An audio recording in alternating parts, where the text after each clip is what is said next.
Hello అండి, మా అత్తయ్య రోజు పూజ చేస్తూ ఉంటారు కాబట్టి ఇట్లాగా మనకి పూజ సామాన్లన్నీ కూడా నల్లగా అయిపోతూ ఉంటాయి. రోజు క్లీన్ చేయాలంటే కష్టము. నేను రెగ్యులర్గా ఇట్లాగే ఏదో ఒకటి లిక్విడ్స్ తయారు చేస్తుంటాను కదా.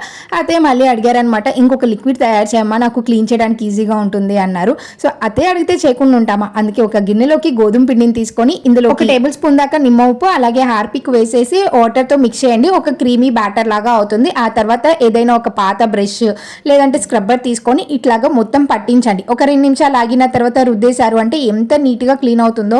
ఒక 2 మినిట్స్ కూడా ఆగాల్సిన అవసరం లేదు నాకు చెప్పాలి అంటే. ఇట్లాగా బ్రష్ పెట్టేసి ఆ బ్యాటర్ని అంటే ఆ క్రీమ్ని మొత్తం రబ్ చేస్తూ గట్టిగా క్లీన్ చేస్తూ ఉండండి. చూసారా క్షణాల్లోనే ఎంత కలర్ చేంజ్ వచ్చిందో. నాకు ఇలాంటివి చేయటం చాలా ఇంట్రెస్ట్, ఎందుకంటే చాలా మంచిగా రిజల్ట్ వస్తుంది, అలాగే సాటిస్ఫాక్షన్గా కూడా ఉంటుంది. ఇలా మొత్తం రుద్దిన తర్వాత వాటర్తో క్లీన్ చేసి పొడి క్లాత్తో తుడిచేసి ఏదైనా పేపర్తో కవర్ చేసేసి దాచుకోండి. చాలా నీట్గా ఉంటుంది, ఎన్ని సంవత్సరాలైనా ఇలాగే ఉంటుంది. మీకు కనుక వీడియో నచ్చితే తప్పకుండా లైక్